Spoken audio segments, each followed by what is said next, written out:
ওয়াজিদ জয়, সে এত পাওয়ারফুল কেন? তার মা শেখ হাসিনা, শেখ হাসিনার এত পাওয়ার কেন? তার বাবা শেখ মুজিবুর।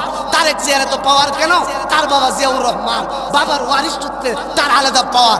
আমরা আলেমরা এত পাওয়ার কেন? আমরা নবীর উত্তরাধিকারী। কথা কোন ঠিক কি ঠিক না?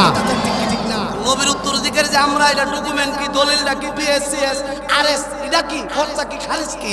শুনেন, আমি বুখারী শরীফ পড়ছি জামি ইউনুসিয়া মাদ্রাসায় 3 জন উস্তাদের কাছে। বুখারী শরীফের প্রত্যেকটা হাদিস নবীর কথা, আল্লাহর রাসূলের কথা, নবীর বাণী।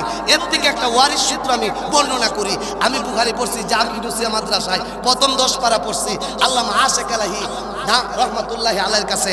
তৃতীয় খণ্ড পড়ছি আল্লামা শেখ সাজিদুর রহমান দামাত বরকাতুহুর কাছে। শেষ খণ্ড পড়ছি আর কালকে যিনি আপনাদের সামনে বয়ান করবেন মুফতি শামসুল হক সরাইলি দামাত বরকাতুহুর কাছে। উনি বুখারী শরীফ পড়ছেন। আব্দুল হক আজমির কাছে উনি বুখারী পড়ছেন। হুসাইন আহমদ মদুনির কাছে উনি বুখারী পড়ছেন। শাইখুল হিন্দ মাহমুদুল হাসান দেওবন্দির কাছে উনি বুখারী শরীফ পড়ছেন।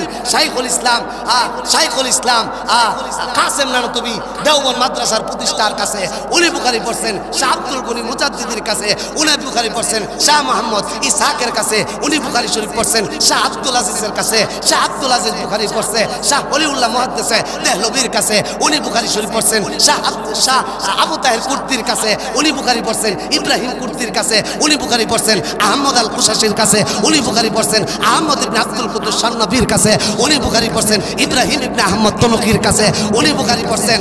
আবু আব্বাস আবু তালেব হাজ্জাতের কাছে উনি বুখারী পড়ছেন। সিরাজ আল হুসাইন ইবনে মুবারক জুবাইদির কাছে উনি বুখারী পড়ছেন। আবুল হক আব্দুল আওয়াল ইবনে ইউসা হারবির কাছে উনি বুখারী পড়ছেন। আবুল হাসান আব্দুর রহমান দাউদির কাছে উনি বুখারী পড়ছেন। আব্দুল্লাহ ইবনে আহমদ সুরাকশির কাছে উনি বুখারী পড়ছেন। মোহাম্মদ ফেরাফির কাছে উনি বুখারী পড়ছেন। বুখারী শরীফের প্রণেতা হাফিজুল হুজ্জা আমিরুল মুমিনিন ফিল হাদিস আবু আব্দুল্লাহ মুহাম্মদ ইসমাইল বুখারীর কাছে উনি হাদিসটি কই পাইলো, কার কাছে পড়লো? উনার উস্তাদ ছিলেন শাইখ মক্কি ইবনে ইব্রাহিম। উনি এই হাদিসগুলো পড়ছেন ইয়াজিদ ইবনে আবু উবাইদের কাছে। উনি হাদিসগুলো পড়ছেন রাসূলের সাহাবী, যিনি রাসূলকে দেখছে, রাসূলের দরসে বসছে, রাসূলের কাছ থেকে হাদিস শুনছে। সাহাবী সালমা ইবনুল আকওয়া রাদিয়াল্লাহু আনহু, সাহাবী সালমা ইবনুল আকওয়া হাদিস পড়ছে কার কাছে? স্বয়ং নবী মুহাম্মদুর রাসূলুল্লাহর কাছে। স্বয়ং রাসূলুল্লাহর অন্তরে ইলহাম কইরা এই কথাগুলো দিছে স্বয়ং আল্লাহ। কথা কোন ঠিক কি ঠিক না? অতএব আলেমদের কুরায় আল্লাহ, আলেমদের কুরায় রাসূল। আপনারা যদি আলেমদের সাথে মহব্বত করেন, হাত লাগান, আলেম মাদ্রাসায় দান করেন, আলেমদেরকে মহব্বত করেন, তাহলে আপনি আলেমদের ধরবেন। আর আলেম, আমি যে সূত্র বললাম, উনি উনার সাথে, উনি উনার সাথে, উনি উনার সাথে, এই রুশি লাগায় রাসূলের সাথে। আমি মনে হয় গত বছরের আগের বছর আপনাদের মাহফিলে আসছিলাম, মাঠ ভরা মানুষ পাইছিল। তো আমি আপনাদেরকে প্রশ্ন করতে চাই, আপনাদের এই এলাকায় কি আপনারা যারা আসছেন আপনারাই না আরো মানুষ আছে? আমার সাথে যদি হানার আওয়াজ না দেন আমি কিন্তু কথা বলতে পারবো। আমি অল্প কয়েক মিনিট, কয়েক ঘন্টা না, কয়েক মিনিট কথা বলবো। আপনাদের এই এলাকায় আপনারাই কয়েকজন না আরো আছে? অনেক মুরব্বী মানুষও আছে, যুবক মানুষও আছে। আমি যখন রাস্তা দিয়ে মাদ্রাসায় প্রবেশ করি তখন দোকানে, ফাটে, ডাইনে বামে, রাস্তাঘাটে অনেক যুবকের আনাগোনা দেখছি। শয়তান মানুষরে অনেক শুরুতে ধোঁকা দেয়। অনেকরে বলতে আছে আগামীকাল বড় বড় আলেমরা আসবে, যত বরকত লওয়ার কাল নিও, আজকে যাইয়া লাভ নাই। আবার অনেকেই রাস্তাঘাটে ডাইনে বামে চিন্তা ভাবনা করতে আসছে যামু কি যামু না। আজকে ওয়াজের কথা বললে বলে এত ওয়াজ দিয়া লাভ কি? ফারা ফারা ওয়াজ, মহল্লা মহল্লা ওয়াজ। তো আমি এক মুরব্বী বাবারে জিজ্ঞাসা করলাম, বিড়ি টানেন কই বছর? হুজুর আমার বয়স 40-30 বছর ধরে বিড়ি টানাতেছি। আমি যে এটা টানেন কে রে? হুজুর এটা যদি টান না দিই বাথরুম হয় না। এমন আশেক আছে না নাই? আমি তার জিজ্ঞাসা করলাম এই বিড়ি 30 বছর ধরে খান, এবার একটু বিরতি নেন। না হুজুর এটা না খেলে মাথা গরম হয়ে যায়। 30 বছর ধরে বিড়ি টানেন, না খাইলে মাথা গরম হয়ে যা, যত খান তত নেশা বাড়ে। এই দেশে মহল্লা মহল্লা ওয়াজ, পাড়ায় পাড়ায় ওয়াজ, মসজিদে মসজিদে ওয়াজ, মাদ্রাসা মাদ্রাসায় ওয়াজ। এত বেশি ওয়াজ হওয়ার পরেও যেই ওয়াজের আকর্ষণে আপনি ঘর থেকে মাহফিল আসতে পারলেন না, রাস্তার থেকে মাহফিল আসতে পারলেন না, বোঝা গেল ওয়াজ আপনার ভিতরে অ্যাকশন করে না। কথা ঠিক না বেটি? যেটা যত বেশি চলে, যত বেশি খায়, এটার লোকে নেশা তত বেশি বাড়ে। আপনারা যারা আসতে পারলেন না, আপনাদের নেশা আল্লাহর সাথে হয় নাই, মাদ্রাসার সাথে হয় নাই, মাহফিলের সাথে হয় নাই। কিন্তু আপনারা যারা আসছেন, আপনারা আসেন নাই, আপনাদেরকে একজন পছন্দ করে আনাইছে। তিনি কে? হইছে না যারা বাহিরে আছে এরা বাপ বোঝে, ওয়াজে বুঝে মানুষ না। রয়্যাল বেঙ্গল টাইগার 2-4-5টাই যথেষ্ট। বদরের ময়দানে মুসলমানদের সংখ্যা ছিল 313, কাফেরের সংখ্যা 1000-এর ঊর্ধ্বে। বিজয় কি হইছে কাফেরদের না মুসলমানের? এই দেশে এই গ্রামে হাজার হাজার মুসলমান আছে, হাজার হাজার জনগণ আছে। ইসলামের জন্য, কোরআনের জন্য, আল্লাহর জন্য, রসুলের জন্য। আল্লাহ সবাইরে পছন্দ করবে না, আল্লাহ যারে পছন্দ করে সেই মনোনীত হবে। কথা ঠিক না বেটি? তাহলে ধরে নেন, এই এলাকায় হাজার হাজার লোক আছে, সবাইরে আল্লাহ পছন্দ করে নাই, আপনাদেরকে আল্লাহ পছন্দ করছে। এই জন্যই আপনারা আল্লাহর কোরআনের বাগানে আসতে পারছেন। এতে আপনারা খুশি না বেজা? আমি আপনাদের রুচি মুআফিক কথা বলবো, যা আছেন তো আসেনি। আবার যদি আপনার মধ্যে দুইজন একজন করে যাইতে যাইতে লাস্টে মাঠ খালি করে লান, পরে তো মাইকের অবাটার আর আমি ছাড়া আর কেউ থাকতো না। আপনারা যাইবেন কেমন কেউ আছেন? আসতে খুশি। আরে আল্লাহ যারে ভালোবাসে সে থাকতে পারবে, আল্লাহ যারে ভালোবাসে না সে থাকতে পারবে না। আমি যতক্ষণ কথা বলবো আল্লাহর মহাব্বতে, রসুলের মহাব্বতে, জান্নাতের আশায় এই মাদ্রাসাকে মহাব্বত করে আখিরি দোয়া আপনার মার জন্য দোয়া হবে, আপনার বাবার জন্য দোয়া হবে, আপনার ব্যবসার জন্য দোয়া হবে, আপনার সুস্থ নেক হায়াতের জন্য দোয়া হবে। দোয়া করে যাইতে কেটে কেটে রাজি আছেন? হাত উঁচু করে দেখুন। নারায়ে তাকবীর, নারায়ে তাকবীর। আল্লাহ সকলকে কবুল করো, সকলে বলি আমিন। ওয়াজ আমলের নিয়ে তো শুনবেন কেডা কেডা করে হাত তুলেন। যারা পিছে বই রয়েছে এরাও কি আমলের নিয়ে শুনবে? আল্লাহ কবুল করো কোন আমিন। ওয়াজ আমলের নিয়ে তো শুনবেন, একটু টেস্ট করে আল্লাহ, যে ফাঁকা ফাঁকা জায়গা, ওয়াজের মজলিসের একটা পরিবেশ আছে, পিছের ছাত্ররা, মুরব্বী বাবারা একটু জয় আমি তফসির হাইসিয়তে অল্প সময় কথা বলবো, একটু আগায়া গুলগাল হয়ে বসে, একটু আগায়া সুন্দর করে পরিবেশ করে আমরা বসি। এত মানুষ হওয়ার প্রয়োজন নাই। আল্লাহ যাকে ভালোবাসে তারাই বসতে পারবে।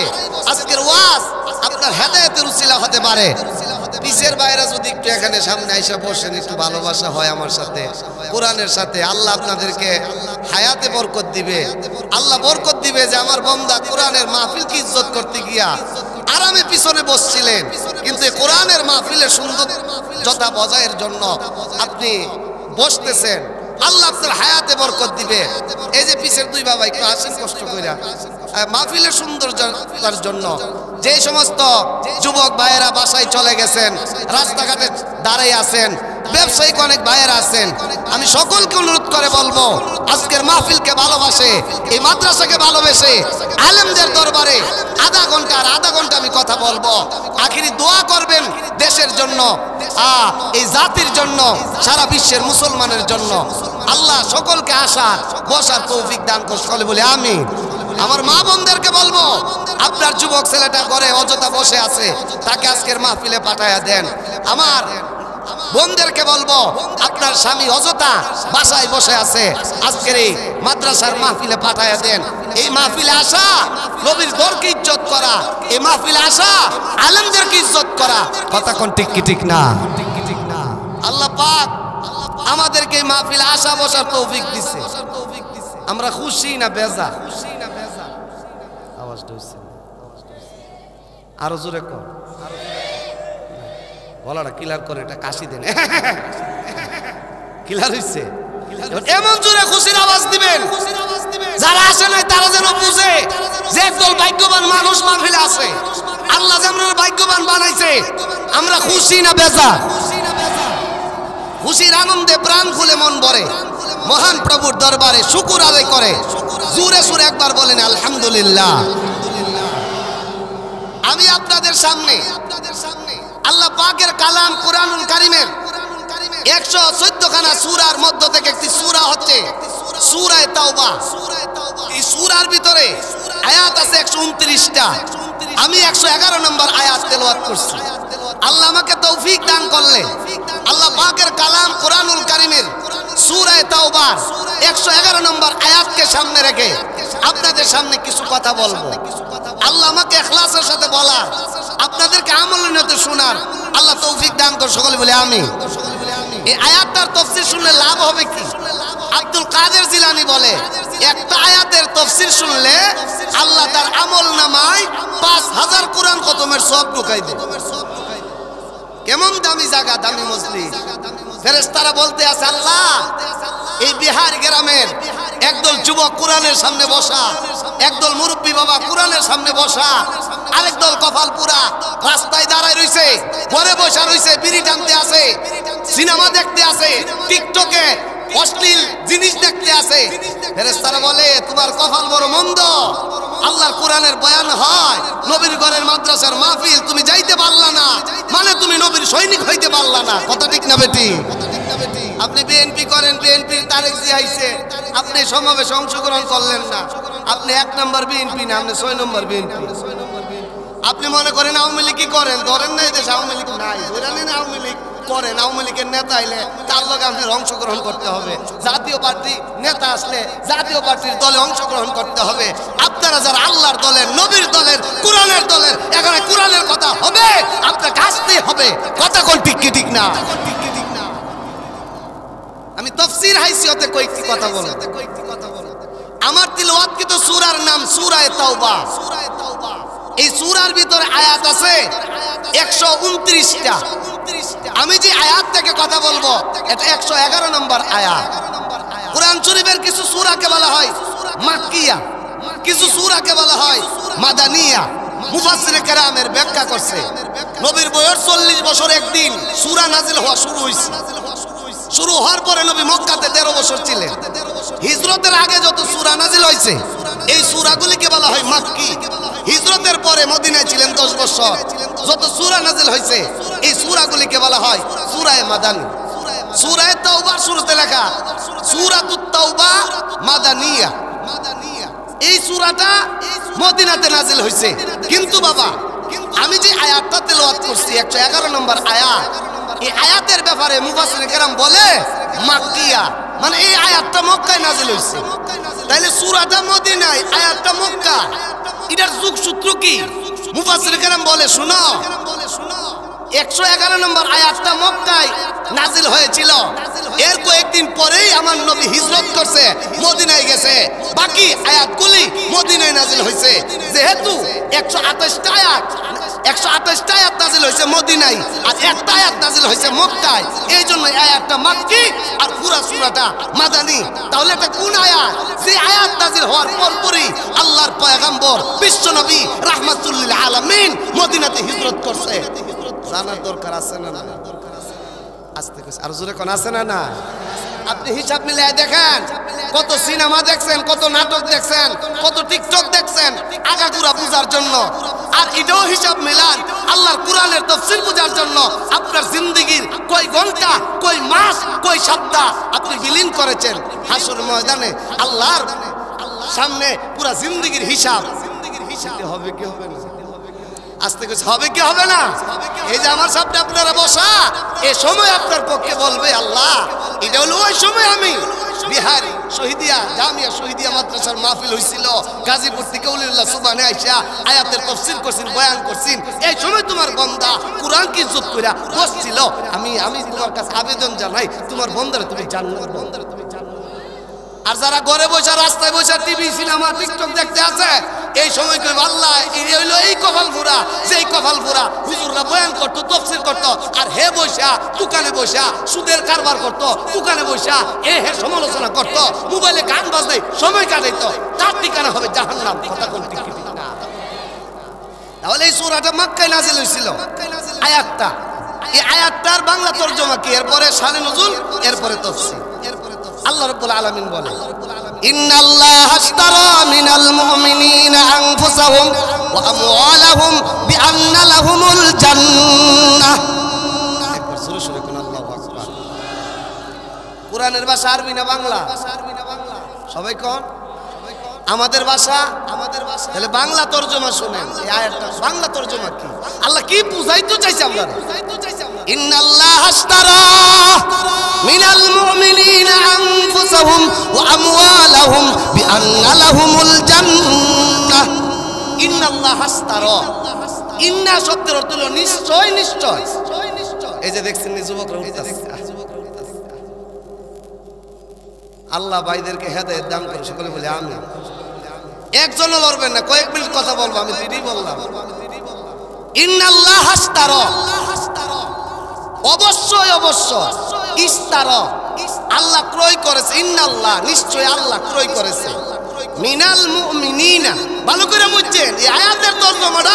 শুধু শুনলে এই দেশে বেঈমান কাফেররা আল্লাহ এবং নবীর বিরুদ্ধে কথা বলতে পারবে না। আরো জোরে কো, ইন্নাল্লাহা আশতারা মিনাল মুমিনিনা, নিশ্চয় আল্লাহ ক্রয় করেছে মুমিন থেকে। কি ক্রয় করছে? আনফুসাহুম, তার জান, ওয়া আমওয়ালাহুম, তার মাল। আমি এই লাঠিটা কিনছি 800 টাকা দিয়ে, আমি টাকা দিছি, আমার লাঠি দিছি। নিশ্চয় আল্লাহ মুমিনের জানমাল ক্রয় করছে। তাইলে আমরা জানমাল আল্লাহর কাছে আমরা বিক্রি করছি, আল্লাহ ক্রয় করছে। বিনিময়ে আল্লাহ কি দিছে? আল্লাহ পরের অংশে বলে বিআন্না লাহুমুল জান্নাহ, এর বিনিময়ে আমার বান্দারে আমি জান্নাত দিছি। আরো জোরে কইন, আরো জোরে কইন। আপনারা কইবেন হুজুর জান্নাত যে আল্লাহ দিয়া লাইছে, আমরা জান আর মালের বিনিময়ে জান্নাতটা মনে হয় শুধু।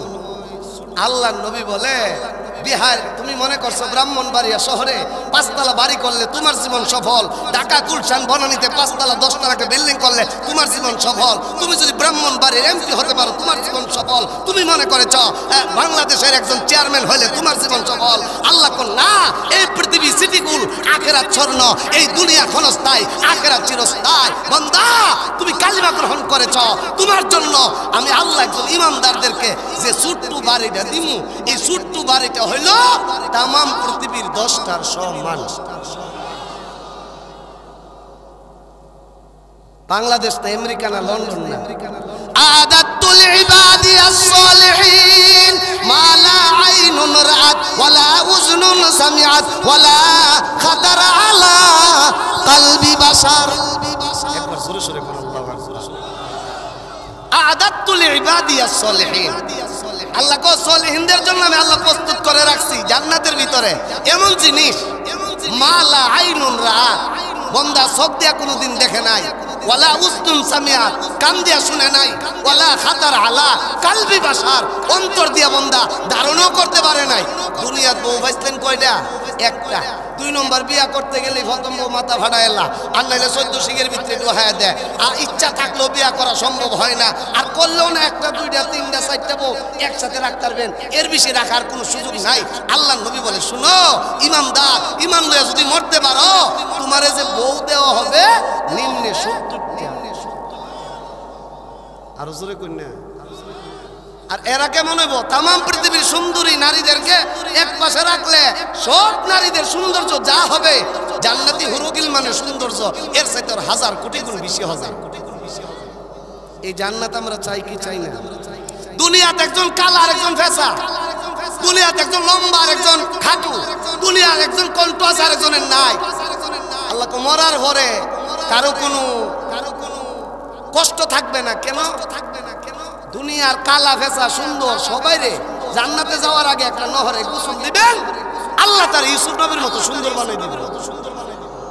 নাচতে কইছে, আরো জোরে কইছে। অনেকের কণ্ঠ আছে, অনেকের কণ্ঠ নাই। মনে কষ্ট তাহে যে মুখের বড় কণ্ঠটা বালা, আমার কণ্ঠটা বালা না। মুরব্বী বাবা শেষ রাতে একটা গজল টান দিছি, কোন সাধনে পাইব তোমায় বগুতাটা ক, গলার আওয়াজ বালা না, কেরা ছাগলের মতন হাঁকে। মুরব্বী কয় গজলটা টান দিছিলাম শীতের রাত, তুই দিলি না কইবার লাগে, সুরটা নাই। আল্লাহ কো যদি তুমি ঈমান লইয়া মরতে পারো, তোমার যে কণ্ঠ দেওয়া হবে এটা দাউদ নবীর মতো। আপনারা কইবেন হুজুর দাউদ নবীর কণ্ঠ কেমন ছিল? ভাইরা আমার, আল্লাহর পয়গম্বর বলে, ও পৃথিবীর মানুষেরা ভালো করে শুইনা রাখো, আল্লাহর পয়গম্বর দাউদ যদি ওনার কিতাব জবুর কিতাব তেলাওয়াত করত, আর রহমান আল্লামাল কুরআন খলাকাল ইনসান আল্লামাহুল বায়ান, আল্লাহ পাক দাউদ নবীরে এমন কণ্ঠ দান করেছে, দাউদ নবীর কণ্ঠের পাগল হয়া উপর দিয়া যত পাকি যাইতো উনার মাথার কাছে দাঁড়ায় যাইতো, সাগরের পারে দাঁড়ায়া আল্লাহর পয়গম্বর দাউদ যদি তিলাওয়াত করত, সাগরের মাছ ফাল দিয়া ফারাইব। কণ্ঠ কম আছে না বেশি? আস্তে কইছে কম না বেশি? আল্লাহর নবী বলে, উম্মত যদি ঈমান লইয়া মরতে পারো, মহান আল্লাহ দাউদ নবীর মতো কণ্ঠ তোমারে দান করবে। তাহলে সুন্দর হইলেন ইউসুফ নবীর মতো, কণ্ঠ হইলে দাউদ নবীর মতো, সিনাটা হইব 3.5 হাত আদম আলাইহিস সালামের মতো। এই যে মুরব্বী বাবারা দেখেন কোমরে ব্যথা, দাড়ি সাদা হয়ে গেছে গা, সামনে খাবার, আপনার ডায়াবেটিস, ইচ্ছা থাকলেও খাওয়ান যায় না। আল্লাহ নবী বলছে, শোনো, রোজ 32,000 প্রকারের খাবার তোমার সামনে পরিবেশন করা হবে। 32,000। আমি ওই দিন সুনামগঞ্জে কুয়াজে গেছি, 100 আইটেমের খাবার দিছে। ওই কটিয়া দিদি আটুকে গাজীপুর কাপাসি আটু হোটেল নিরিবিলি 100 প্রকারের ভর্তা বেছে। আমরা ওই শাহবাজপুরে 260 প্রকারের চা বেছে। এটা দিকে আমার আশ্চর্য হয়ে যায়, 100 প্রকারের খাবার। অনেক সময় আমার বিভিন্ন জায়গায় গেলে, ওই ইন্ডিয়া রাজ্যে গেছিলাম, আমার সামনে 133 প্রকারের খাবার আনছে। বাড়িওয়ালা বড় গর্ব করতেছে, এত খাবার এত খাবার। 7-8টা খাইছি বলে আর খাওয়ানোর কোনো সিরিয়াল নাই। পরে কইতাছে হুজুর একটু বরকত দেন, বরকত কি খাইয়া দেন যাবো? হাতে হাতে বরকত দিচ্ছি, সব জায়গায় একটু হাত লাগাই দিচ্ছি আর কি। তো হুজুর হাতটা লাগাই দেন, কারণ ফেরের ভিতরে যাওয়ার থাকা নাই, 10টা আইটেম ঢুকাইছি পরে ফেট দেবো। আল্লাহ নবী বলে, শুনো, মৃত্যুর পরে এই যুবক ভাই ভালো করে বুঝছেন, মুরব্বী বাবা ভালো করে বুঝছেন, আল্লাহ নবী বলছে রুজ ফুতি ওক্ত, আবার একদিন না ফুতি ওক্ত আপনার যে খাবার দেওয়া হবে 32,000 প্রকারের খাবার। না হেরা হুন্নি কাইলে গেছে, সুবহানাল্লাহর আওয়াজে আরো জোরে কোন হইছে না, আরো জোরে কোন। এখন আপনারা কইবেন বাপটি বাবা 32,000 প্রকারের খাওন খায়া সারাদিন মনে হয় বাথরুমে হাফ ডাউন করানো লাগবে। দেখেন না বিয়া শাদী বাজে হজ যদি বালা একটা অনুষ্ঠানে খাওন খান, পরে তো বাথরুমের সিরিয়াল লাগে। আল্লাহ নবী কইছে বাথরুমে কোনো জান্নাতে কোনো ফসলা পায়খানা নাই, তাইলে খাওন কই যাইব? আপনি খাবার খায়া একটা ডেকু দিন কইরা। এখন আমরা দেশে যদি ভাত খাই একজনের নাক বরাবর ডেকুটা মারেন, কই পাগলের পাগল রে, আমার নাকের কাছে ডেকুর মারছিস রে, আমার সব শেষ। আল্লাহ নবী বলে, শুনো, জান্নাতে যে তুমি খায়া ডেকুরটা দিবা, জান্নাতি হুরুগিল মান রাখবো আল্লাহ, এটা কোন মেসকে আম করবো আল্লাহ, এত মজার গ্রাম আমরা ইতিপূর্বে শুনি নাই। আল্লাহর পক্ষ থেকে ঘোষণা করা হবে, আমার জান্নাতি বান্দা খায়া ডেকুর দিছে, আমি আল্লাহ এটা মেসকে আম করে চাই, তো আমি মজাদার বলে দিছি। এই জান্নাত চাই কি চাই না? আস্তে কইছে চাই কি চাই না? আরো জোরে বলেন, চাই কি চাই না? দুনিয়াতে একটা প্রাইভেট কার কিনলে মনে করছেন বলে আমি সফল। আল্লাহ নবী কইছে জান্নাতে প্রাইভেট কার দিব। এই যে আমার গাড়ি এখনো গেরেছে, ড্রাইভারের জ্বালা, মোবিল ভাঙার লাগে, দুইটা চাক্কা পালাইছি 17,000 টাকা। জান্নাতের গাড়ি দিব, গাড়ির ড্রাইভার নাই। গাড়ি দুইটা কইবেন গাড়ি গুলশান বনানি যাইতাম, গাড়ি নিজে ড্রাইভিং করে নিব, স্যার আয়া পড়ছি। সুবহানাল্লাহ কইতেন না? আরো জোরে কোন, আরো জোরে কোন। এই যে মুরব্বী বাবারা, যারা বয়স 80-85, যদি একটা সুন্দরী রূপসী একটা মেয়ে টিকটাক কইরা সুন্দরী বুধু সাথে সাজাইয়া 90 বছরের মুরব্বী বাবারে কই, বাবা এই মেয়ের আপনার কাছে বিয়া করাই দে, কবেন মন তো চাও জানে কথা ঠিক না বেটি? মনে জানে এই বিডিরে বিয়া কইরা সম্ভব না, আমি দুর্বল হয়ে গেছি। আল্লাহর নবী বলে, হে যুবকেরা শোনো, জান্নাতের ভিতরে করে 33 বছরের যুবক থাকবা, চিরকাল কোটি কোটি বছর যাবে, তোমার যৌবনের কোন কমতি হবে না। কথা কোন ঠিক কি ঠিক না? এই জান্নাত আমরা চাই কি চাই? আস্তে আস্তে চাই কি চাই না? কি এই জান্নাত কেমনে? আল্লাহ কো শুনো, তোমরা লগে আমি একটা ব্যবসা করছি। কি ব্যবসা? ইন্নাল্লাহ আশতারা মিনাল মুমিনিনা আনফুসাহুম ওয়া আমওয়ালাহুম বিআন্না লাহুমুল জান্নাহ। একবার সুরে সুরে কোন আল্লাহু আকবার। আল্লাহ কো মুমিনের জান মাল আমি আল্লাহ ক্রয় করছি। কিসের বিনিময়ে? ভালো করে বুঝছেন কথাগুলি? এই আয়াতের তাফসীরটা যদি শুনেন বুঝেন, আপনাকে জান্নাতের পথে চলার জন্য সহজ হবে। আল্লাহ কো মুমিনের জান আমি আল্লাহ ক্রয় করছি। কিসের বিনিময়ে? কিসের বিনিময়ে? জান্নাতের বিনিময়ে। কিসের বিনিময়ে? তাইলে আপনারা যারা বসা আমি প্রশ্ন করব, সবাই কিন্তু মুমিন না। আমরার মধ্যে ইহুদি আছে, খ্রিস্টান আছে, মুনাফিক আছে, মুমিনও আছে। আমার বিশ্বাস আপনারা সবাই মুমিন। যদি আপনি মনে করেন যে হো আপনি মুমিন, তাহলে আওয়াজটা জুড়ে দিবেন। যে সমস্ত মুনাফিকরা প্যান্ডেলের বাহিরে আছে এরা যেন বুঝে যে মুমিনেরা কোরআনের সামনে আর মুনাফিকেরা কোরআনের পিছনে। আপনারা কি মুনাফিক না মুমিন? আস্তে কইছি, আস্তে কইছি। আপনারা কি মুনাফিক না মুমিন? আমি বলতে পারি আমি মুমিন, কারণ আমি যদি নিজেরই মুমিন না কই তাহলে আরেকজনে কয়ে দিব হ আমি মুমিন। আওয়াজ দিয়ে এখন আমরা কি? আল্লাহ মুমিন থেকে জানমাল ক্রয় করে নিছে আল্লাহ বলছে। তাহলে আপনি বলছেন আপনি মুমিন, আমি বলছি আমি মুমিন। তাহলে কি বুঝলেন? আমার জান আমার মাল আল্লাহর কাছে বিক্রি করা। মনে করেন বড় মসজিদের সামনে আপনার একটা দোকান ছিল, এই দোকানটা যদি রেজিস্ট্রি করে একজনের দিয়া লান, তখন কি এটার মালিকানা আপনি দাবি করতে পারবে? আমরা সূরা তাওবার 111 নম্বর আয়াতে রেজিস্ট্রি করা আল্লাহ মুমিনের জানমাল ক্রয় করে আনিছে। আপনারাই বললেন আমি বললাম আমরা মুমিন, তাইলে বোঝা গেল আল্লাহর 111 নম্বর আয়াত যদি সত্য হয়, আমার জান আমার মাল আল্লাহর কাছে বিক্রি করা। কথা ঠিক না বেটি? তাহলে আমার কথা বুঝে থাকলে বলুন, এই জান এখন তাইলে আল্লাহর কাছে বিক্রি করে দিছে। জান আমার নাই, জান কার? মাল কার? তাহলে জান আল্লাহর, মাল আল্লাহ, এর বিনিময়ে আল্লাহ আমাদেরকে জান্নাত দিবে। তাইলে কই জান তো আমার, জান আমার কাছে, আমার মাল আমার কাছে। আল্লাহ কো শুনো, জান আমি আল্লাহ ক্রয় করছি ঠিক।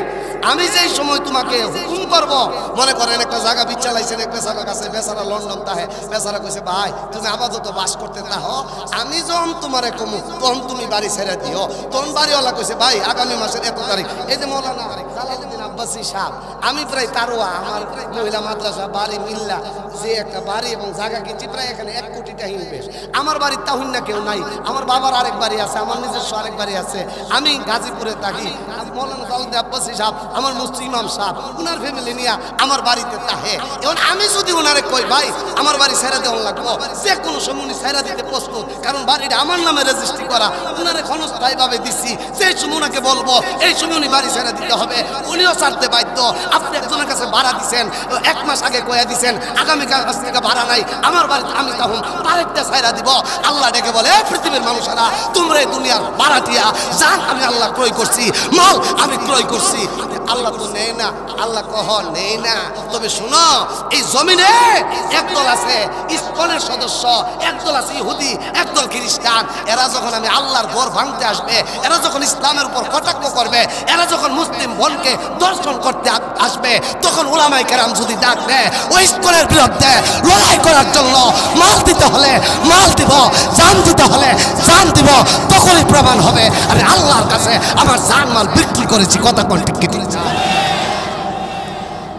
আর আমার নবীর দুশমন আমার নবীকে গালি দেয়, আল্লাহর দুশমন আল্লাহকে গালি দেয়। মসজিদ বিরোধীরা ওই গুজরাটের কসাই মোদি ওই বাবরি মসজিদ ভেঙে চুরমার করে দিয়েছে। মসজিদগুলো ভেঙে এরা বলে মসজিদের নিচে নাকি মন্দির পাওয়া যায়। যখন আমার ঘর আল্লাহ কয়, যখন আমার ঘর কোনো আমার দুশমন ভাঙতে আসবে, তখন তুমি মালের মায়া করবা না, জানের মায়া করবা না, তার সামনে দাঁড়ায় বলবা হয়তো আল্লাহর জমিনে আল্লাহর দিন কায়েম হবে, নয়তো বেঈমান কাফের ধ্বংস হবে, নয়তো আমরা শহীদ হব। কথা শহীদ হব না। আজকের মাহফিলে আমি আপনাদের কাছ থেকে একটা অঙ্গীকার নিতে চাই, এই জান আমরা আল্লাহর কাছে বিক্রি করা, এই মাল আল্লাহর কাছে বিক্রি করা।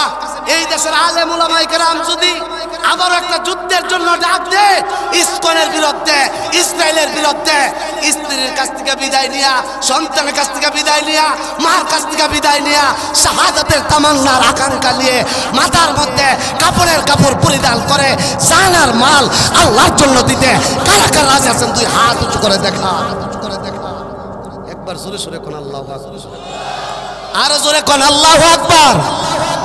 হাত নামা। আল্লাহ সূরা তাওবা 111 নম্বর আয়াতে আমাদেরকে এটাই বুঝাইতে চাইছে, ও মুমিন এই জান তোমার না, ও মুমিন এই মাল তোমার না। আমার ভাই সাহাবাই কেরাম এই আয়াত যখন নাজিল হইছে, আরে আল্লাহর নবী বিশ্ব নবী জিহাদের ঘোষণা করছে, মুতার যুদ্ধ, মুসলমানদের সংখ্যা মাত্র 3000, বেঈমান কাফেরের সংখ্যা 2 লক্ষ। আল্লাহর নবী বলে সাহাবীরা তৈয়ার হও, রেডি হও, প্রস্তুত গ্রহণ করো। আজকে জান আর মাল যারা আল্লাহর কাছে বিক্রি করছো, একটা যুদ্ধের ময়দানে যেতে হবে, বেঈমান কাফেরদের সামনে আল্লাহর তাওহীদের কথা বলতে হবে, আমি রাসূলের কথা বলতে হবে। তৈয়ার হও। তাই আমার পালক পুত্র যায়েদ বিন হারিসা লাব্বাইক ইয়া রাসূলুল্লাহ, এই যায়েদ বিন হারিসা যদি শহীদ হয়ে যা, 2 নম্বর সেনাপতি হবা জাফর ইবনে আবি তালিব। কোথায়? লাব্বাইক ইয়া রাসূলুল্লাহ। 3 নম্বর জাফর যদি শহীদ হয়ে যায়, 3 নম্বর সেনাপতি হবা আব্দুল্লাহ ইবনে রাওয়াহা। কোথায়? লাব্বাইক ইয়া রাসূলুল্লাহ। যুদ্ধ করতে সেনাপতি লাগে কয়জন? একজন। জোরে কোন কয়জন? আরো জোরে কোন কয়জন? আল্লাহর নবী বলছে কয়জন? 3 জন। আল্লাহর নবী কত 3 নম্বর সেনাপতি যদি শহীদ হয়ে যা, 4 নম্বর সেনাপতি মুসলমানরা বানিয়ে নিবে। সাহাবীরা বুঝ জ্বালাইছে, নবী যেহেতু এই সিগন্যাল দিছে 3 জন শহীদ হয়ে যাবে। আমাদের মাওলানা মুফিজুল ইসলাম আসাদি সাহেব হুজুর বা আব্দুল হাফিজ নয়নপুরি সাহেব হুজুর বা আমরা যদি আপনারা কই ভাইরা ইসকনের বিরুদ্ধে আমরা একটা জিহাদে যাব, এখানে যারা 100 লোক আছেন এর মধ্যে 50 জনের শহীদ হয়ে যাবো গা, আপনারা বাড়ির থেকে বিদায় লই আয়া কইবেন বলে হুজুর দোয়া কইরা দিন। দোয়া কইরা যে কোন বলে ভাই যান, হে যে যাইব, যে ফোন নাম্বার দিয়া যাইব, পরে যদি ফজর পরে ফোন দেয় যে এই মুজাহিদরা কই, ওয়াজে তো আত উড়াইছেন, খারুই গেছেন গা, জীবন দিয়া লাইব, তখন বাড়িতে গিয়া শোনা গেছে হে বাড়িতে নাই। তো আমরা তো মনে করছি নানি ভাই বুঝি বিদে আনতে গেছে, নানি ভাই খবর লাগাইছি নাই, শ্বশুর ভাই খবর ফাটাইছি, শ্বশুর ভাই তো নাই। এর ফলে মনে করলাম বলে একটা ফোন দেয়, একটু খবর লই। এখন যখন 017 ফাঁক ফাঁক দিয়া ফোন দিছি, এমনি ফোনের থেকে আওয়াজ আসে, এই মুহূর্তে সংযোগ দেওয়া সম্ভব হচ্ছে না। কথা ঠিক না বেটি? দেন না তবলিগের লাগিয়া হুজুর বয়ান করছে 40 চিল্লা যাবো গা, 3 দিনের লেগে যাবো গা, 50 জন লেগে খালিছে। এখন কইছে আগামীকাল 10টার সময় যাওয়া হইব, তখন দেয়া যায় 60 জন হওয়া। কথা ঠিক না বেটি? আল্লাহর নবী কইছে 4 নম্বর সেনাপতি মুসলমানরা বানিয়ে নেওয়া হবে।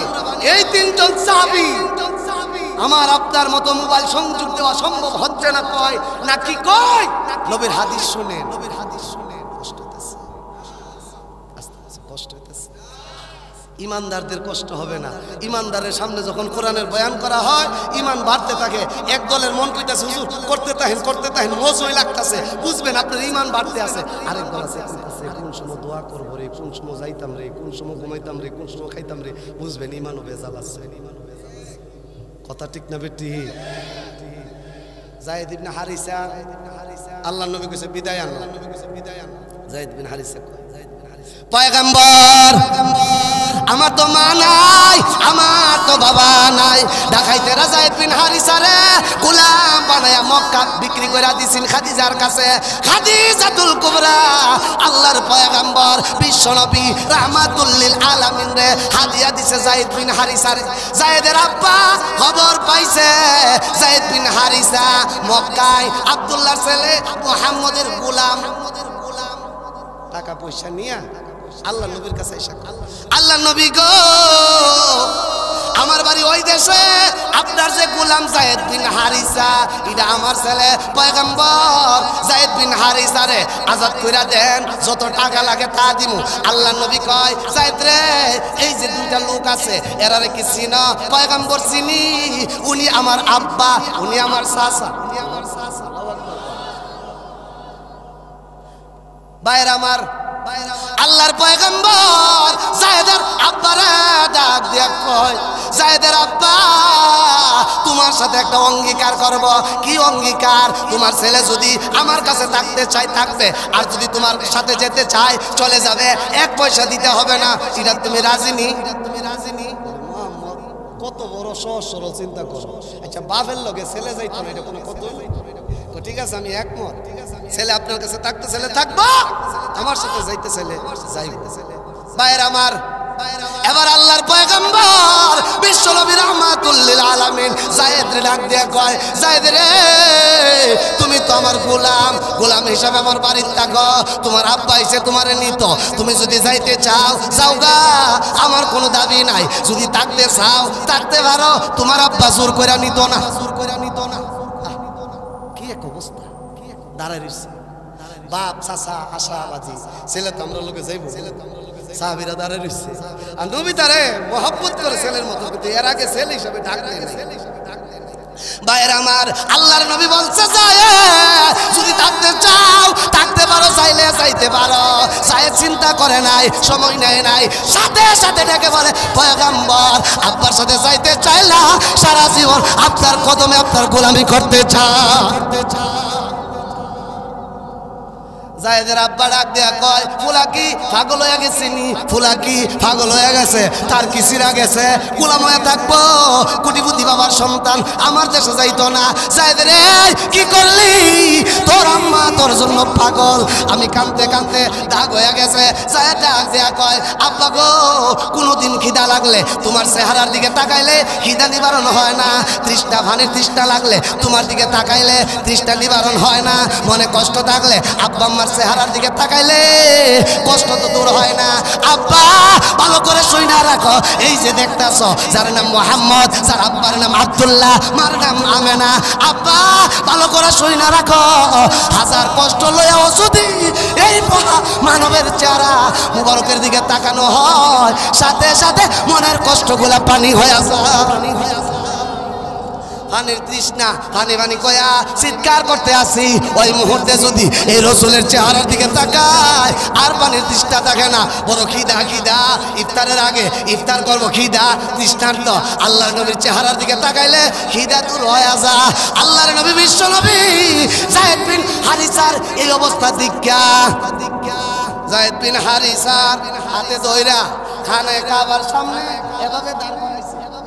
সাহাবীরা রে কই, সাহাবীরা এই যে লোকটা তার নাম কি? কো যায়েদ ইবনে হারিসা। সে আমার কি হয়? কো রাসূল গো আপনার গোলাম। আল্লাহর পয়গম্বর যায়েদের হাত আলগি দিয়া কয়, সাহাবীরা রে আজকের থেকে তারে আমার গোলাম বলবা না, আজকের থেকে আমি নবী ঘোষণা কইরা দিছি যায়েদ আমি নবীর সন্তান। বাপ আর চাচা ক আজকে বুঝছি তুমি কেরে আব্বা আম্মা ছাইরা দিছো, রাসূলকে ছাড়তে পারো নাই। ওয়া ইন্নাকা লাআলা খুলুকিন আযীমা। আল্লাহ কয় আমার নবীরে আমি মহান চরিত্র দিছি। বাপ ক এখন শান্তি হয়ে গেছি গা। মেয়ে বিয়া দিছেন, ধরেলেন মেয়ের বিয়া দিছেন টেকনাফতে তুলিয়া। মেয়ের জামাই যদি বালাও, শ্বশুর শাশুড়ি বালাও, মেয়ের শুধু টেকনাফতে তুলিয়া না, আমেরিকা বিয়া দিলে অসুবিধা নাই। আর মেয়ে বিয়া দিছেন গাঞ্জাখুরের কাছে, সুদখুরের কাছে। আপনার মেয়ের সকালে অফিডা, রাইতে অফিডা। আপনার বাড়ি হইল বিহার উত্তর ভাড়া, বিয়া দিছেন বিহার দক্ষিণ ভাড়া। আপনার শান্তি আসেনি? আস্তে করে শান্তি আসেনি? উত্তর ভাড়ার বেডা দক্ষিণ ভাড়া মেয়ে বিয়া দিছে, জামাই বালা না, শ্বশুর শাশুড়ি বালা না, বাপ মা অশান্তি। আর ওই আমেরিকা লন্ডন মেয়ের বিয়া দিছেন, শ্বশুর শাশুড়ি বড় বালা, জামাই বড় বালা, বাপ মা কই আমেরিকা না, সাদের দেশে থাকলে অসুবিধা নাই, আমার মেয়ের জামাই বড় বালা। যায়েদ ইবনে হারিসার আব্বা ডাকটা কয়, আমার ছেলে মোহাম্মদের গোলাম, অসুবিধা নাই। যেই মোহাম্মদ আজকে আমার ছেলেরে ছেলে বানায় নিছে, আমরা বুঝ জ্বালাইছি আমার ছেলে আমার কাছে যা যতটুকু নিরাপদ, এর চাইতে বড় নিরাপদ মুহাম্মদুর রাসূলুল্লাহর কাছে। কথা কোন ঠিক কি ঠিক না? আল্লাহর নবী কয় যায়েদ এক নম্বর সেনাপতি হবে সে যায়েদ। যায়েদ লাভটা দাঁড়ায় কোন নবী, আমার তো বউ নাই, তো মাও নাই, বাপও নাই, আপনি আমার বাপ।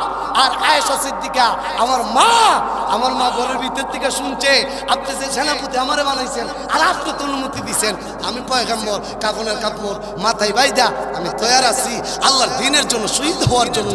চিৎকার মেরে বলুন আল্লাহু আকবার। আর আপনি আর আমি কেমন আছে? 1 ঘন্টা ওয়াজ শুনতাম পারি না, আলেমরা সামনে আধা ঘন্টা 1 ঘন্টা বসতে পারি না। 2 দিন ব্যাপী ইসলামী মহাসম্মেলন শহীদিয়া জামিয়া শহীদিয়া মাদ্রাসার উদ্যোগে আপনি যুবক পারলেন না ঘর থেকে মাহফিলে আসতে, আপনি মুরব্বী বাবা পারলেন না ওয়াজে আসতে। আবার কেন বলে না আমি না নামাজ রোজা না পড়লেও আমার ইমান বড় শক্ত মনে করছে বুকো যে তাফা দিছে টাচ করে আওয়াজ হইছে মনে করছে এটা ইমানের আওয়াজ আপনার ইমান যে কিন্তু শক্ত বাবা 3.5 হাত মাটির নিচে গেলে মালিক ফেরেশতা গুরসুদা বাইরে বাপ দেখাইব আরো জোরে কইনা আরো জোরে কইনা সাফার জোরে মালিক ফেরেশতার থেকে বাঁচন যাইতো না যায়েদ বিন হারিসা তৈয়ার হয়ে গেছে কাপড়ের কাপড় বেঁধে এবার আসেন 2 নম্বর সেনাপতি জাফর ইবনে আবি তালেব জাফর ইবনে আবি তালেবের 3 বছর 4 বছর 5 বছর 6 বছরের ছোট ছোট বাচ্চাগুলা ছিল বাড়িতে গেছে ইয়াকুব বেগম আল্লাহর নবী আমাকে 2 নম্বর সেনাপতি হিসেবে ঘোষণা করছে আমাকে বিদায় দে দেখা হবে জান্নাতে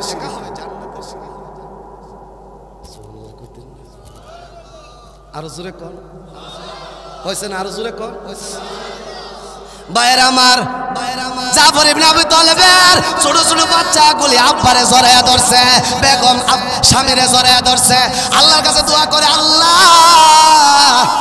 আমার ছোট ছোট বাচ্চাগুলি আমার স্বামী যদি শহীদ হয়ে যায় ছোট ছোট বাচ্চাগুলিরে কেড়ে দেখবো আল্লাহ পাক আমার স্বামীরে জিহাদের ময়দান থেকে গাজী বানায়া আবার আমার কোলে ফিরায় দিয়েন এমনই যায়েদ ইবনে জাফর ইবনে আবি তালেব তরবারির পিঠ দিয়া স্ত্রীর আঘাত করে কই স্ত্রী হাত নামা তোর দোয়া কবুল হবে না কারণ আল্লাহর নবী আমার আগেও একজন সেনাপতি পরেও একজন সেনাপতি ঘোষণা করছে আমি 2 নম্বর আমার আগেও একজন আমার পরেও একজন অতএব বিবি নবীর কাছে সিগন্যাল এসে গেছে আমি শহীদ হয়ে যাব তুই যতই দোয়া করস বেগম এই দোয়া কবুল হবে না আর তোর দোয়ার সাথে আমি থাকতে পারলাম না আমিন বলতে পারলাম না আমি চলে গেলাম আমার সন্তানগুলিরও আল্লাহর জন্য নবীর জন্য তৈয়ার হয়েও দেখা হবে জান্নাতের সিঁড়ি চিল্লায় কোন আল্লাহু আকবার আল্লাহু আকবার আল্লাহু আকবার ছোট ছোট বাচ্চাগুলি বাবা যাদের ছোট ছোট বাচ্চা আছে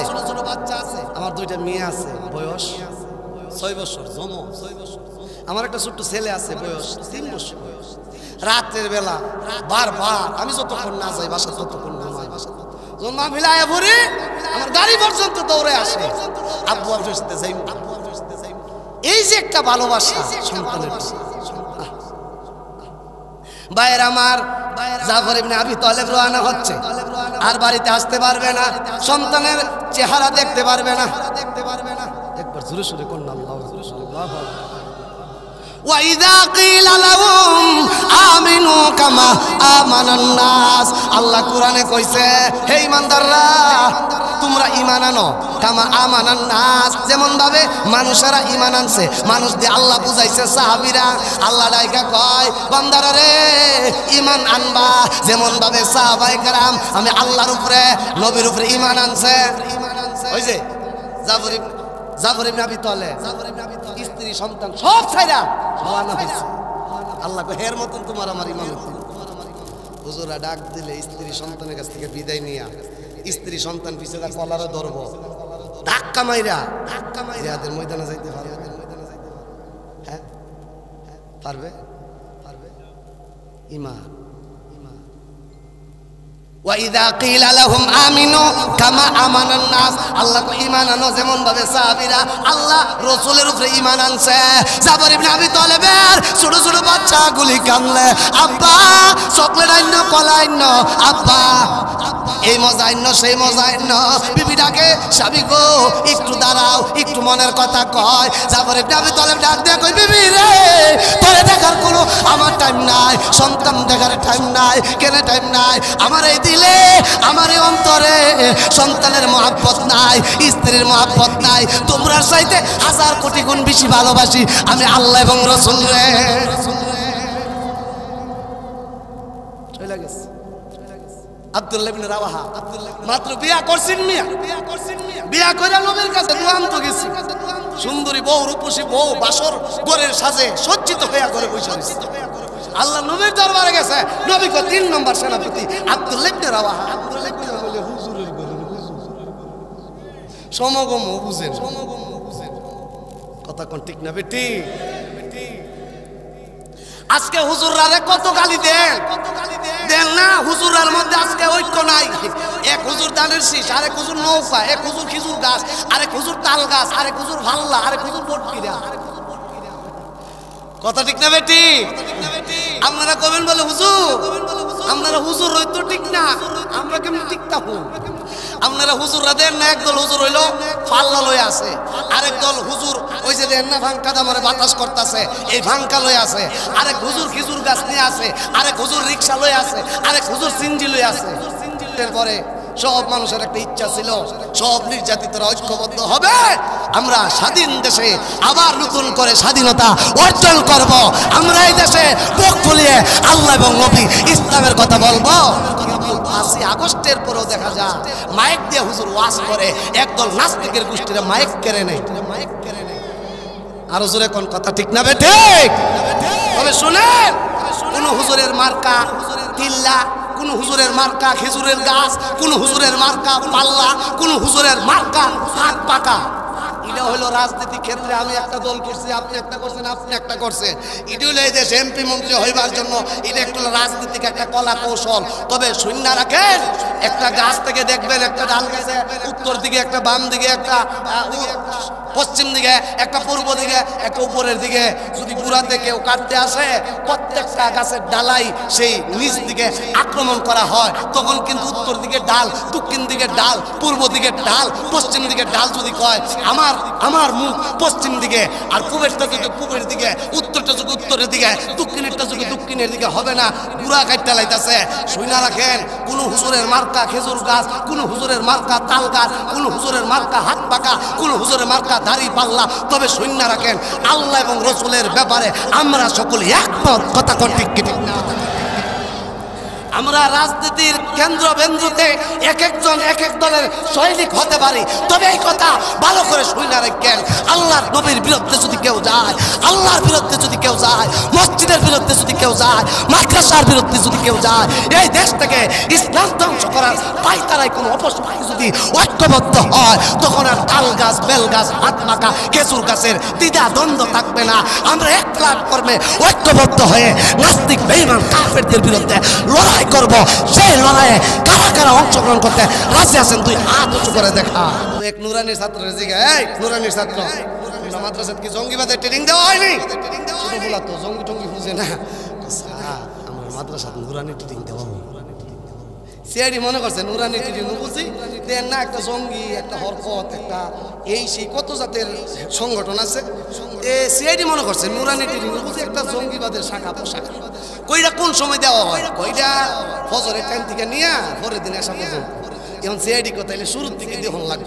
এখন ফজরের ভরে নামাজ টামাজ পইরা হুজুরে চুলো বাচ্চারা হুজুরে চুল করায় আস্তেঞ্জা করে সুন্দর করে বসাইছে, বসায় এক দুই হাঁটু ফিলিয়ে নামাজের সময়, এক হাঁটু উঠায় লেখার সময়, দুই হাঁটু উঠায় খানার সময়, এই 3 প্রকারে বসা সুন্নত। অন্য প্রকার বসা যায় আছে, ডাইন হাতের দিককে ডাইন দিক বলে, বাম হাতের দিককে বাম দিক বলে, মাথার দিককে উপরের দিক বলে, পায়ের দিককে নিচের দিক বলে, নিচের দিক বলে।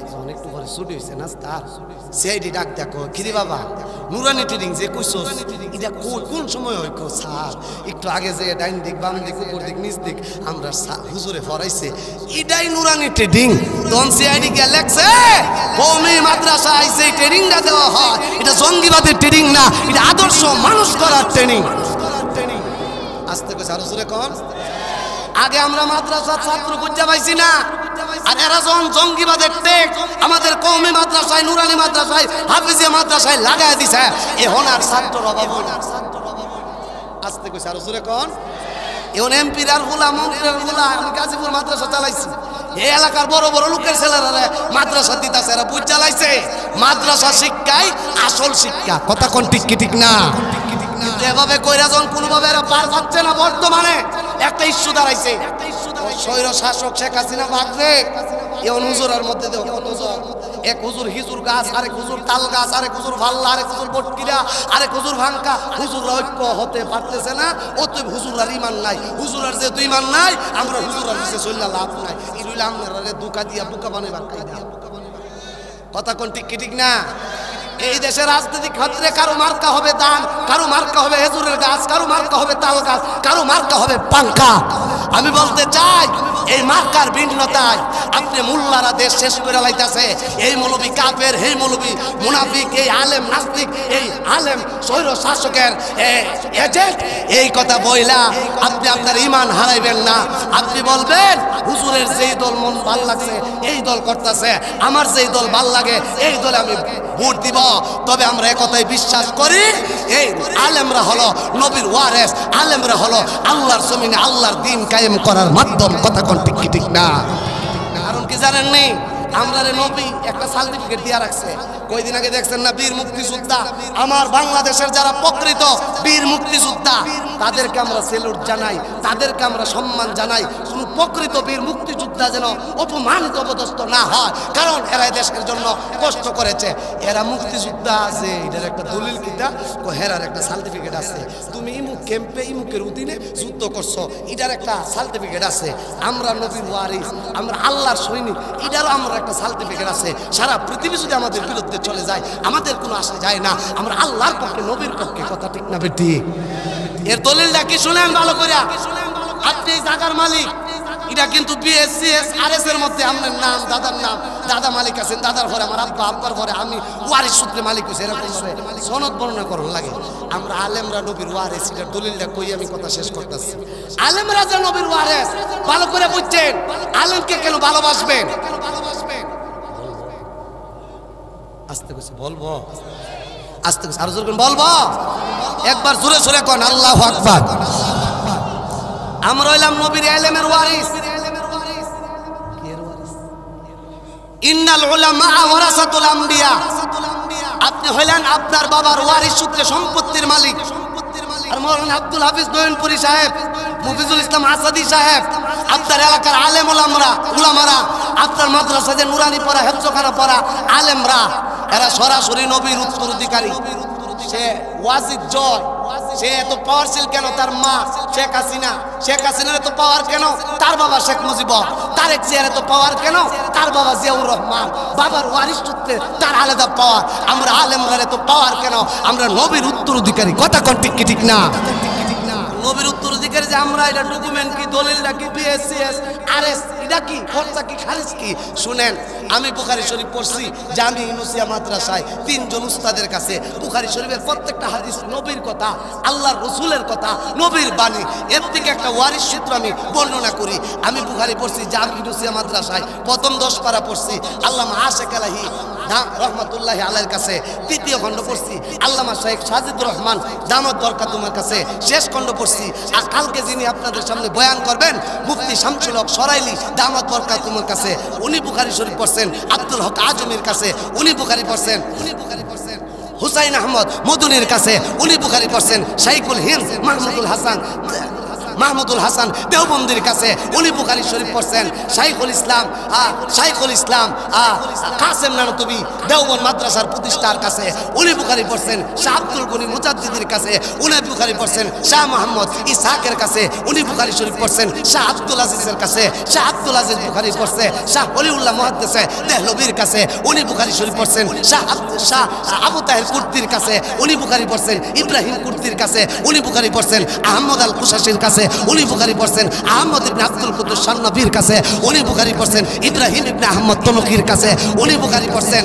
আবু আব্বাস আবু তালেব হাজ্জাতের কাছে উনি বুখারী পড়ছেন। সিরাজ আল হুসাইন ইবনে মুবারক জুবাইদির কাছে উনি বুখারী পড়ছেন। আবুল ওয়াক আব্দুল আওয়াল ইবনে ইউসা হারবির কাছে উনি বুখারী পড়ছেন। আবুল হাসান আব্দুর রহমান দাউদির কাছে উনি বুখারী পড়ছেন। আব্দুল্লাহ ইবনে আহমদ সুরাকশির কাছে উনি বুখারী পড়ছেন। মোহাম্মদ ফেরাফির কাছে উনি বুখারী পড়ছেন। বুখারী শরীফের প্রণেতা হাফিজুল হুজ্জা আমিরুল মুমিনিন ফিল হাদিস আবু আব্দুল্লাহ মুহাম্মদ ইসমাইল বুখারীর কাছে উনি হাদিসটি কই পাইলো, কার কাছে পড়লো? উনার উস্তাদ ছিলেন শাইখ মক্কি ইবনে ইব্রাহিম। উনি এই হাদিসগুলো পড়ছেন ইয়াজিদ ইবনে আবু উবাইদের কাছে। উনি হাদিসগুলো পড়ছেন। রাসূলের সাহাবী যিনি রাসূলকে দেখছে, রাসূলের দরসে বসছে, রাসূলের কাছ থেকে হাদিস শুনছে, সাহাবী সালমা ইবনুল আকওয়া রাদিয়াল্লাহু আনহু।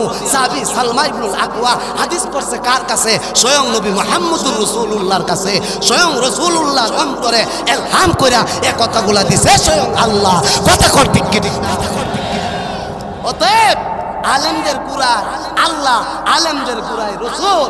আপনারা যদি আলেমদের সাথে মহাব্বত করেন, হাত লাগান, আলেম মাদ্রাসায় দান করেন, আলেমদেরকে মহাব্বত করেন, তাহলে আপনি আলেমদের ধরবেন। আর আলেম, আমি যে সূত্র বললাম, উনি উনার সাথে, উনি উনার সাথে, উনি উনার সাথে, এই রুশি লাগায় রসুলের সাথে। রসুল যখন জান্নাতে যাইব, এরপর একটা যাইব, এরপর একটা যাইব, এরপর একটা যাইব। কথা কোন ঠিক কি ঠিক না? কোন কবেন হুজুর, হুজুর আর এনে সম্পর্ক আল্লাহর সাথে, নবীর সাথে। আমরা যে মাদ্রাসায় 5 তালা করলাম, 3 তালা করলাম, মসজিদ করলাম, এ গোটির সূত্র কার লগে কইতাম না, না কষ্ট হইতাছে আমরা, আরো জোরে কোন কইতাম নেই। আর 2-3 মিনিট। এই যে শহীদিয়া মাদ্রাসা, এই মাদ্রাসার একটা সূত্র আছে স্বয়ং রসুলের মাদ্রাসার সাথে। রসুলের মাদ্রাসাটা কোন জায়গা? 610 খ্রিস্টাব্দে হেরা জাবালে নূর, ভালো করে বুঝছেন, জাবালে নূর পাহাড়ের হেরা পর্বতে 610 খ্রিস্টাব্দে 6 আগস্ট 9 রবিউল আউয়াল রুশ সোমবার দিন মহান আল্লাহ একটা জায়গারে মাদ্রাসা হিসেবে মনোনীত করছে। ওই মক্কার জাবালে নূর হেরা পর্বতে আল্লাহ এই হেরা পর্বত হইল দুনিয়ার প্রথম মাদ্রাসা। এই মাদ্রাসার প্রথম ছাত্র নাম রসুলুল্লাহ, আর কিতাবের নাম আলামুল্লাহ, শিক্ষকের নাম মহান আল্লাহ। একবার সুরে সুরে কোন আল্লাহু আকবার। আল্লাহর মনোনীত প্রথম মাদ্রাসার প্রতিষ্ঠাতা স্বয়ং আল্লাহ, শিক্ষার্থী রসুল, কিতাবের নাম কালামুল্লাহ। সেই মাদ্রাসার হুবহু নকশা 611 খ্রিস্টাব্দে 1 বছর পরে আল্লাহর নবী আরেকটা মাদ্রাসা তৈরি করলেন এই আবু বকর সিদ্দিকের বাড়িতে। এই মাদ্রাসার নাম দিছে মাদ্রাসাতুল বাইতে আবু বকর সিদ্দিক রাদিয়াল্লাহু আনহু। এর 1 বছর পরে 612 খ্রিস্টাব্দে আরেকটা মাদ্রাসা, একজন সাহাবীর নাম হযরতে আরকাম রাদিয়াল্লাহু আনহু। সে যে মুসলমান হইছে, বেঈমান কাফেররা জানে না, তার বাড়িতে নবী আরেকটা মাদ্রাসা তৈরি করলেন হুবহু আবু বকর সিদ্দিকের বাড়ির নকশায় ড্রয়িং অনুযায়ী একটা মাদ্রাসা তৈরি করলেন 612 খ্রিস্টাব্দে। এই মাদ্রাসার নাম দারে আরকাম মাদ্রাসা। এই মাদ্রাসার হুবহু নকশা মদিনাতে একটা মাদ্রাসা তৈরি করলেন জামিয়াতুস সুফা। এই মাদ্রাসার নকশায় হুবহু নকশায় তায়েফে হযরতে আব্দুল্লাহ ইবনে আব্বাস রাদিয়াল্লাহু তাআলা আনহু একটা মাদ্রাসা তৈরি করলেন 622 খ্রিস্টাব্দে। এই মাদ্রাসার নাম মাদ্রাসা ইবনে মাসউদ তায়েফ। এই তায়েফ মাদ্রাসার হুবহু নকশায় কুফাতে ইবনে মাসউদ আরেকটা মাদ্রাসা তৈরি করলেন। এই মাদ্রাসার নাম হযরত ইবনে মাসউদ রাদিয়াল্লাহু আনহু মাদ্রাসা কুফা। এই মাদ্রাসার হুবহু নমুনায় তিউনুসিয়ায় 703 খ্রিস্টাব্দে একটা মাদ্রাসা তৈরি করলেন। এই মাদ্রাসার নাম মাদ্রাসাতুল জাইতুন। এই দেশের অধিবাসী ছিল হাবিবপুর। তার একটা আকীদা ছিল ধর্মনিরপেক্ষ। ধর্মনিরপেক্ষতার স্লোগান দিয়া ওই মাদ্রাসাতুল জাইতুন রে বুলডোজার দিয়া ভাঙ্গা চুরমার করে দিছে। এই দেশে আর নবীর তরিকে কোনো মাদ্রাসা নাই। পরবর্তীতে 730 খ্রিস্টাব্দে ইরাকের একজন বাদশাহ, তার নাম আল মামুন, সে 730 খ্রিস্টাব্দে চিন্তা করলো আমার নবীর নকশায় কোনো অঙ্কিত কোনো মাদ্রাসা নাই, আমি বাদশাহ নবীর অঙ্কিত ড্রয়িং অনুযায়ী একটা মাদ্রাসা তৈরি করব। এই মাদ্রাসাটা উনি ইরাকে 730 খ্রিস্টাব্দে প্রতিষ্ঠা করলেন। এই মাদ্রাসাটা যেহেতু হেকমত অবলম্বন করে মাদ্রাসাটা প্রতিষ্ঠা করছে 730 খ্রিস্টাব্দে, এই মাদ্রাসার নামকরণ করছে মাদ্রাসাতুল হিকমা। এই মাদ্রাসার হুবহু নকশায় মরক্কের ফেসে 859 খ্রিস্টাব্দে একটা মাদ্রাসা তৈরি করলেন জামিয়াতুল কারাইন। এই মাদ্রাসার হুবহু নমুনায় আরেকটা মাদ্রাসা তৈরি করলেন মিশরের আজহার মসজিদের পাশে। এই মসজিদটার নাম এটা কত সনে হয়েছে? 775 খ্রিস্টাব্দে আজহার মসজিদের পাশে একটা মাদ্রাসা তৈরি করলেন। এই মাদ্রাসার নাম জামিয়াতুল আজহার। বর্তমানে ওই যে দেখেন না আজহারি নাম লেখা মিশর আজহার বিশ্ববিদ্যালয়ে পয়রা পয়রা এই দেশে তারা লেকচার দেয়। এই মাদ্রাসা তো আজহার বিশ্ববিদ্যালয়। এই মাদ্রাসার হুবহু নকশা অনুযায়ী বাগদাদে বাদশাহ নিজামউদ্দিন তুসি একটা মাদ্রাসা তৈরি করলেন। কত সনে? 1064 খ্রিস্টাব্দে মাদ্রাসার নাম দিলেন জামিয়া নিজামিয়া। এই মাদ্রাসার হুবহু নকশা অনুযায়ী শাহ আব্দুল আজিজের বাবা শাহ ওলিউল্লাহ মুহাদ্দিস দেহলভী একটা মাদ্রাসা তৈরি করলেন। এই মাদ্রাসার নাম জামিয়া রহিমিয়া। এই মাদ্রাসা তৈরি করার পরে বাংলাদেশ, পাকিস্তান, ভারত এই 3 দেশ মুসলমানদের হাতে ছিল। ব্রিটিশরা পাক ভারতের দখল নিয়ে গেছে।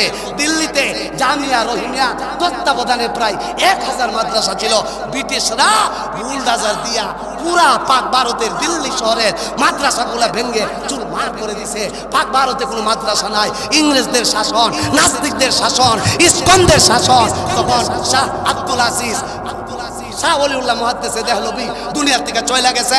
উনার সন্তান শাহ আব্দুল আজিজ ফতোয়া দিল এই দেশের ব্রিটিশদের সাথে মুসলমানেরা যুদ্ধ করা ফরজ। মুসলমানরা তৈরি হয়েছে। একদল মুসলমানরে গাছেতে ঝুলাইয়া ফাঁসিতে, কিছু আলেমরে রেলের বুগিতে ঢুকে আগুন ধরে রেলগাড়ি ছেড়ে দিছে, কিছু আলেমরা বাসায় দিছে। দিল্লির এমন কোনো শহর ছিল না, এমন কোনো গাছ ছিল না যেই গাছের ডালায় আলেমদের লাশ ঝুলাই ছিল না। আরে 1866 খ্রিস্টাব্দে আল্লামা কাসেম নানুতুবি দেওবন্দ নামক এলাকায় বাস করে। ওই দেওবন্দ মাদ্রাসার প্রতিষ্ঠাতা উনি রাত্রের বেলা চিন্তা ভাবনা করে ঘুমাইছে, ওগো আল্লাহ, যে দিল্লি শহরে 1000 মাদ্রাসার চাইতো অধিক মাদ্রাসা ছিল, ব্রিটিশরা আমাদের মাদ্রাসা ঘুরিয়ে দিয়েছে। নবীর নকশায় অঙ্কিত কোনো মাদ্রাসা নাই। চিন্তা ভাবনা কইরা কাসেম নানুতুবি ঘুমাইছে। ঘুমের ঘরে আল্লাহর নবী বলে, কাসেম, আমি নবী দেওবন্দ নামক জায়গায় এই জায়গার ভিতরে আমি নবীর তরিকায় একটা মাদ্রাসা তৈরি করো। উনি কোন থেকে উঠছে, ওইটা কই হাই রে নবী কইছে দেওবন্দ নামক জায়গায় মাদ্রাসা তৈরি করার লাগিয়া। কেমনে করমু মাদ্রাসা কেরে? আমি তো নিজের পরিচয় দিতাম পারি না। ব্রিটিশ আমার পরিচয় পাইলেই শুলিতে জড়াই দিব, কল্লা কাইটা ভালাইব। তারপরও নবী স্বপ্নে আমার দেখাইছে, আমি যাই। তখন কাসেম নানুতুবি নবী যেই জায়গায় স্বপ্নে দেখাইছে ওই জায়গায় যায়া দেখে আল্লাহ নবী যেই জায়গায় লাঠি দিয়া দাগ দিছিল, নবীর লাঠি মুবারকের দাগটা অঙ্কিত হয়ে রয়েছে। এই জায়গাতে একটা ডালিম গাছ, এখানে তো বিল্ডিং করার সুযোগ নাই, 5 তলা 2 তলা 3 তলা করা। কাসেম নানুতুবি মাহমুদুল হাসান দেওবন্দিরে ডাক দিয়া কো, বাবা এই গাছের নিচে বস পর কলা রাসূলুল্লাহ সাল্লাল্লাহু আলাইহি ওয়াসাল্লাম। এই ডালিম গাছের নিচের মাদ্রাসা দিকায় সমস্ত আলেমরা অঙ্গীকার গ্রহণ করেছে, আমরা আজাদি আন্দোলন করব। শোনো, ব্রিটিশদের বিরুদ্ধে আমরা যুদ্ধ করব। একদল আলেম দাঁড়ায় কয়, হুজুর মাথার তার কি আপনার ছিঁড়া গেছে গা? পুরা পাক ভারত ইংরেজের শাসনে শাসিত, আর এখানে আমরা কতিপয় আলেম আমাদের সহকারী সবাই ফাঁসিতে ঝুলাই দিছে, এখনো লাশ পুড়তে আছে। আমরা তাদের বিরুদ্ধে কিভাবে মোকাবেলা করব? কাসেম নানুতুবি দাঁড়ায় কয়, এই মুসলমানেরা, তোমরা বলো তো দেখি, বদরের প্রান্তরে আমার নবী যখন বয়াত গ্রহণ করেছিল মুসলমানের সংখ্যা ছিল কত? 313।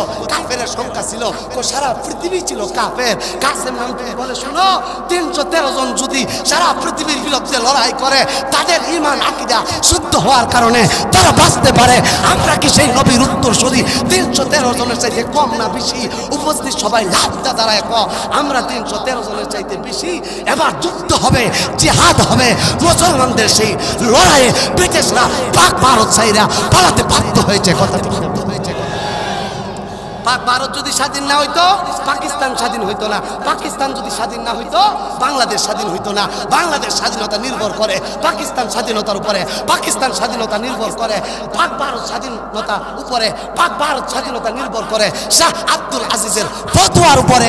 এই দেশে যত সমস্ত বুদ্ধিজীবীরা আর টাকলাজীবীরা আছো, তোমরা যারা মোল্লারা রে টিটকারি দিয়া কো মোল্লারা যুদ্ধ অপরাধী, যুদ্ধ কারে কো, জিহাদ কারে কো, স্বাধীনতা কারে কো, তোরও জানোস না, তোর বাপ জানে না। এই দেশ স্বাধীন করেছে আমরা।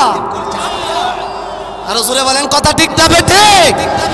ওই মাদ্রাসার নিজামিয়া মাদ্রাসার তরিকায় দেওবন্দে 1866 খ্রিস্টাব্দে 30 মে মুহররম মাসে সর্বপ্রথম যে মাদ্রাসা তৈরি হয়েছে, এই মাদ্রাসার নাম দারুল উলুম দেওবন্দ মাদ্রাসা। এই দারুল উলুম দেওবন্দ মাদ্রাসার হুবহু নকশা অনুযায়ী বাংলাদেশের সিলেটের জেঙ্গাবাড়ি মাদ্রাসা তৈরি হয়েছে। এই মাদ্রাসার হুবহু নকশা অনুযায়ী বড়লেখার বুশরিয়া মাদ্রাসা তৈরি হয়েছে।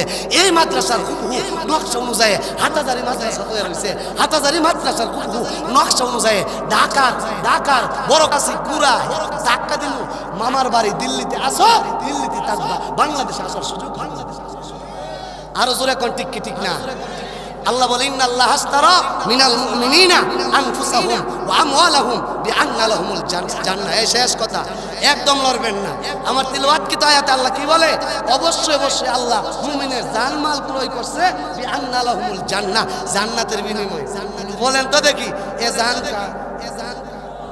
আরো জোরে হইছে না আরো জোরে এই মাল কার আল্লাহর বিনিময়ে আল্লাহ কি দিব এই জান্নাত আমরা চাই কি চাই না এই আয়াতের শানে নুজুল আছে অত্যন্ত সুন্দর লম্বা এটা বলার সময় আমার হাতেও নাই আপনাদের হাতেও নাই আগামীকাল বড় বড় আলেম ওলামায়ে কেরাম আসবেন ওনাদের বয়ান শুনবেন আমিও গাজীপুর যাইতাম অনেক রাত হয়ে গেছে